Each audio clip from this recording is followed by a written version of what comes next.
Hi everybody, welcome to the Messy Cook by Dale. Thanks so much for hanging out with me today. We are continuing in our series of food truck street food recipes, and today we're doing none other than caramel apples, a favorite at fairs and at different venues around the city and in the country. So we're going to try it today. We are going to use tart apples, so I'm using Granny Smith. And let me tell you, the first thing you want to do with the apple is to immerse it. You take an apple, you immerse it in boiling water for about 30 seconds only. You take it out with a slotted spoon, you dry it off really well, then you let it sit and get to room temperature again. I did this with these two apples. Now these apples were exactly like this. And you can see the reason we do this is we take the wax off of them. Now, no worries. Yes, your apples have wax on them.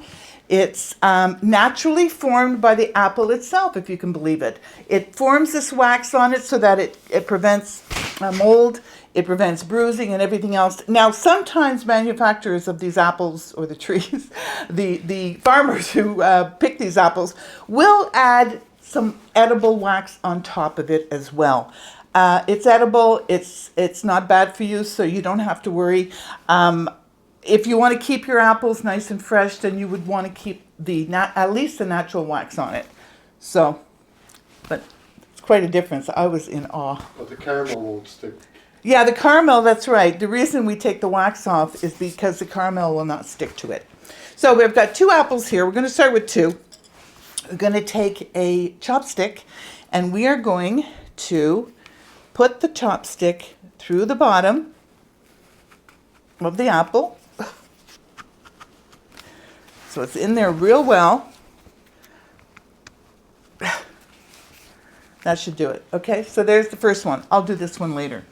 What you want to do is, because you're making caramel, it's very finicky. So you get all of your ingredients done and measured ahead of time. And what we have here is butter, vanilla, condensed milk, corn syrup, and brown sugar. That's going to make up the caramel. I have the ingredients underneath and the measurements underneath as well, so you can look that up. All right, have a pan ready that's lined in parchment paper, and that's where your apple's going to go. So we're going to start by making, I'll plug in my, my cooker, which I forgot to do. So we're going to start. Now, I've made caramel before whoops. There we go. I've made caramel for different kinds of desserts. But this is the first time. I did make caramel apples when the kids were young, and candy apples. And they loved them. I figured they were getting some nutrition and some candy as well.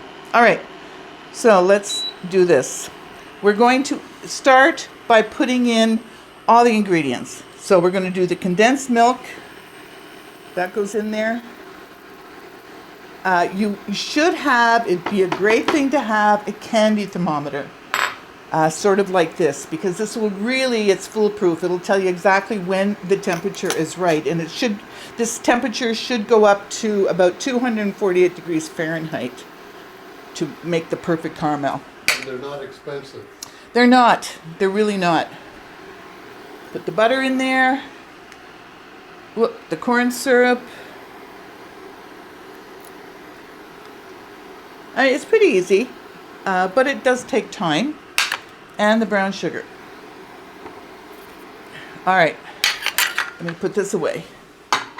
So, you want to come in here, Dan? And that's sort of how it starts out.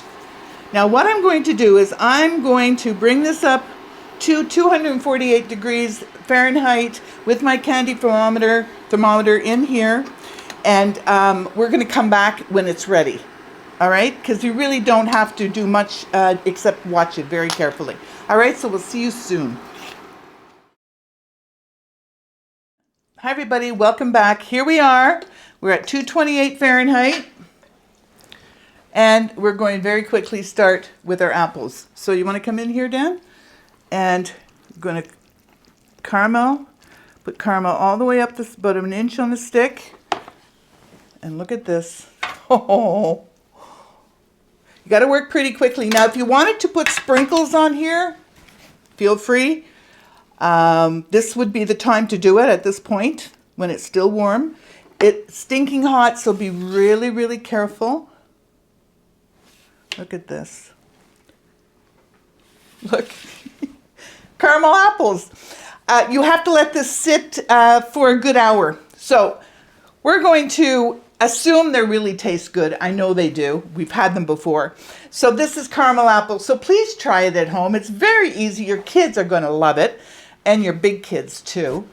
Thanks for joining me today. If there's any kind of recipe that you want me to try, please put it below. Please subscribe if you haven't already. And for those of you who have, thank you so much. We really appreciate your support. Like it, spread the word. What else do I want to say? Forget the mess. See you next time.